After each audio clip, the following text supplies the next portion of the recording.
Como é que funciona hoje, então, o trabalho de vocês? Então, por exemplo, alguém que queira fazer uma aquisição, alguma coisa assim, como é que esse cara faz? Qual que seriam os meios aí que ele teria para acessar e conhecer um pouco mais do trabalho de vocês? Legal, bacana, Márcio. Primeiro, assim, as pessoas podem consumir, né, os nossos conteúdos na internet, então são mais de 250 vídeos que a gente tem lá, é Que muita coisa, legal, né, que a gente tem no YouTube, lá no Compra Planejada, é só jogar ou só consórcio que já vamos estar lá legal, que top. basicamente em primeiro lá, né.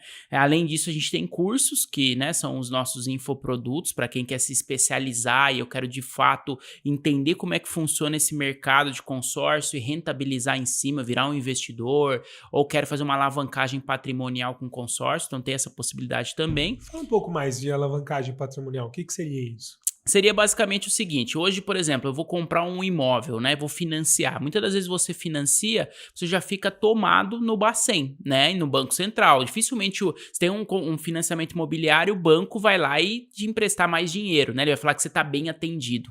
Já no consórcio, o que seria alavancagem patrimonial? Seria com pouco recurso, então eu conseguiria, por exemplo, vamos dar um exemplo na prática. Eu posso fazer uma carta de 1 milhão, né, existem administradoras onde você paga metade da parcela até ser contemplado.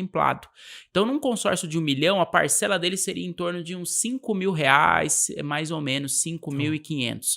Meia parcela você vai pagar 2.500 reais por mês. Então, a pessoa começa ali com um compromisso bem menor, pagando ali, e quando essa carta contempla, o que ela faz? Ela vai e compra um imóvel, como eu tinha dado o exemplo. Comprou o imóvel, ela aluga esse imóvel. Então, Esse imóvel alugado, o inquilino ali no aluguel do imóvel vai estar ali mais ou menos parecido com um consórcio. Então, a partir daquele momento, o próprio imóvel vai se pagar. Então, a gente fala assim que é comprar um imóvel pagando apenas sim, 20% dele, 30% dele. Porque assim, apesar da pessoa, de repente, demorar 3 anos para ser contemplado, 30 vezes 2.500, vai dar lá, vai gastar 65 mil reais, 70 mil reais, contemplou, a partir dali, o próprio inquilino vai pagar aquele imóvel de 1 milhão. E aí, o que ela pode fazer? Já fazer um outro consórcio e repetir a mesma coisa. Então ela vai se alavancando porque o consórcio não pontua no Bacen. Se eu quiser entendi. ter 10 cartas de crédito, né, eu posso ter na minha carteira, né, para poder fazer esses investimentos e para ir fazendo a compra desses imóveis. Então é alavancagem patrimonial. Você pagando uma parcela bem pequena, você conseguiu se alavancar num valor aí muito grande Que legal. e fazer uma aquisição. Saiu um vídeo aí do Pablo Marçal falando esses dias sobre o consórcio, né? Como é que ele adquire ali essa questão desse exemplo que você deu, ele falou que ele faz, né?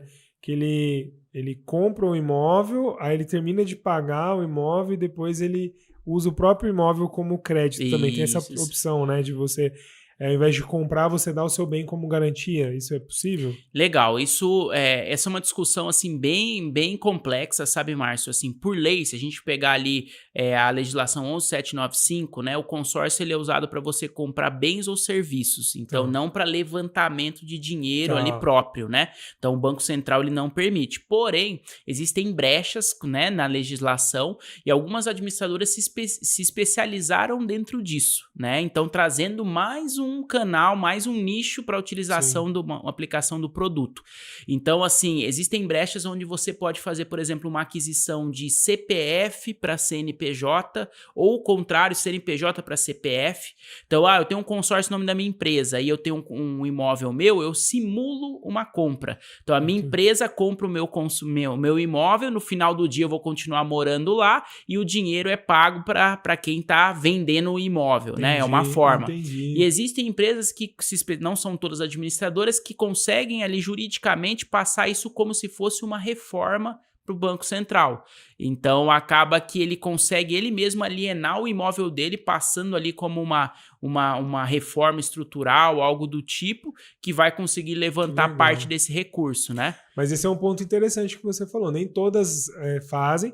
Então, quem tá pensando, porque às vezes assim, ó, pra você ver, né? O cara viu o vídeo Não, do cara lá e falou: é opa, vou fácil. fazer igual. E aí não tem uma estrutura, Não. vai chegar bater no primeiro Vai player ali, travar. comprar, e às vezes ele tá não tá totalmente informado nesse ponto. Sim, Legal, aí, cara. assim, então tem que estar muito, aparece muito, né, hoje, assim, esse vídeo, ele, né, pela audiência que ele Sim. tem, a gente até aproveitou, ele fez um react, né, Sim. desse vídeo, também tá viralizando aí na internet, tá chegando muita gente que quer fazer igual, chega, eu quero Sim. fazer igual, aí a gente vem, traz pra Tem que realidade e explicar, tal, né? e, pô, algumas pessoas dão certo, outras pessoas já não encaixa tanto, então é isso, né, não existe fórmula mágica. Então, cara, essa é a palavra, entender, né? Então, assim, não é para terceirizar, tipo, eu quero pastel, né? Rapidinho aqui, dá certo, tô rico.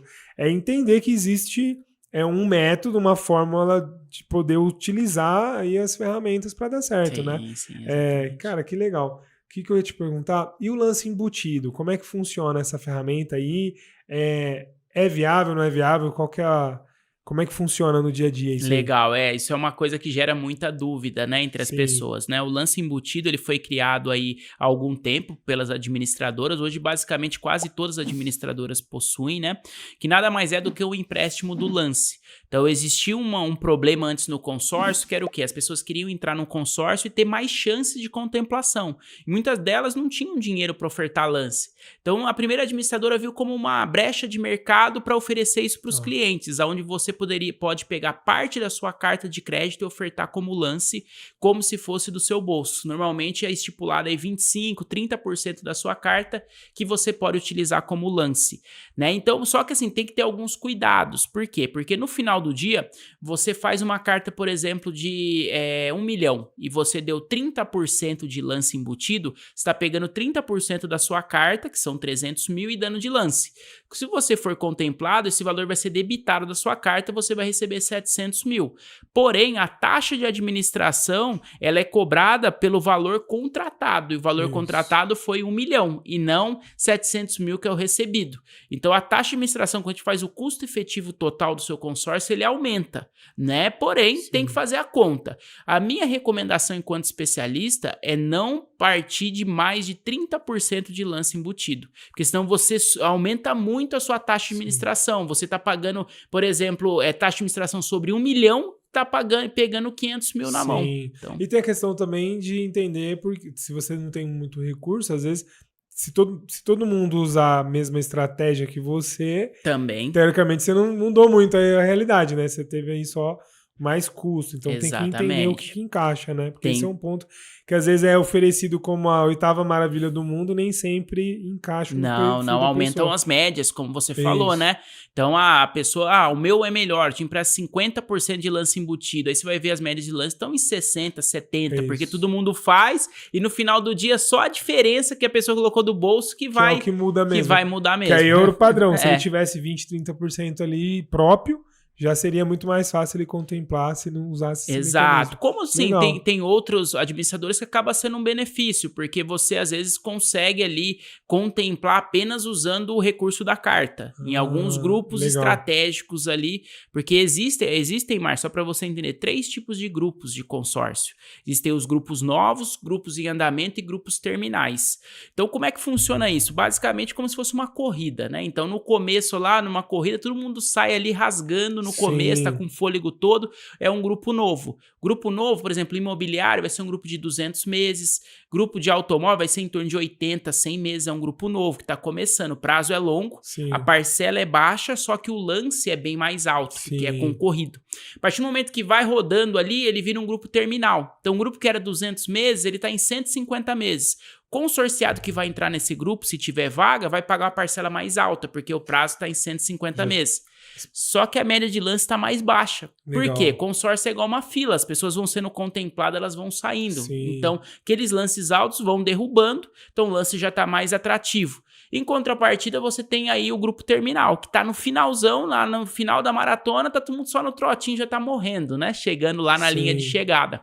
Então, é o que acontece. Então, você pega grupos lá de 100 meses, 80 meses, a parcela vai ser bem alta, você vai ter que conseguir pagar a sua dívida em pouco tempo, porém, as médias de lance estão lá embaixo. Às vezes, assim, com 5% de lance, às vezes só com o lance embutido da carta você contempla rápido. Então, o nosso trabalho lá, Márcio, é justamente isso. É você chegar com a sua demanda de parcela, de lance e de prazo de contemplação e a gente fazer o estudo de qual grupo vai te atender melhor. Em qual administradora, qual grupo, em qual prazo. Então a gente faz esse trabalho.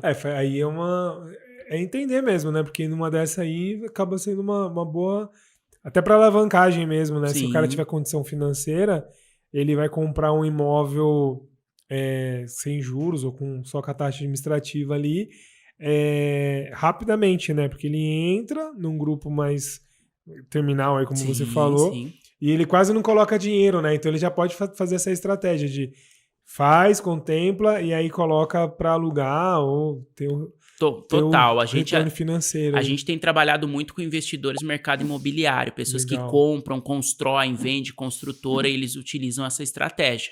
Então, é um caminho muito viável e ainda mais hoje, né, que vamos falar que atualmente a gente está vivendo a melhor época do consórcio. Está acelerando muito por conta da Selic. Sim. Hoje, com a Selic a 13,75, existe uma escassez de crédito no mercado. Muitas pessoas não estão conseguindo acesso. Né? Justamente porque hoje o comprometimento mensal, né, ele tem que ser 30% da renda ali num financiamento. Então, às vezes a pessoa não consegue atingir o limite de renda porque a parcela aumentou. Sim. E aí o consórcio acaba sendo uma alternativa aí para continuar viabilizando. E a questão, né, do Bacen também comprometido, né? Também. Porque aí ele vai avaliar o histórico ali, o cara tem muito limite de crédito e tal, às vezes não, por mais que tenha uma garantia real, que é o imóvel, né? Na liberação de crédito, os bancos estão mais, vamos falar assim, conservadores nessa liberação de dinheiro, né?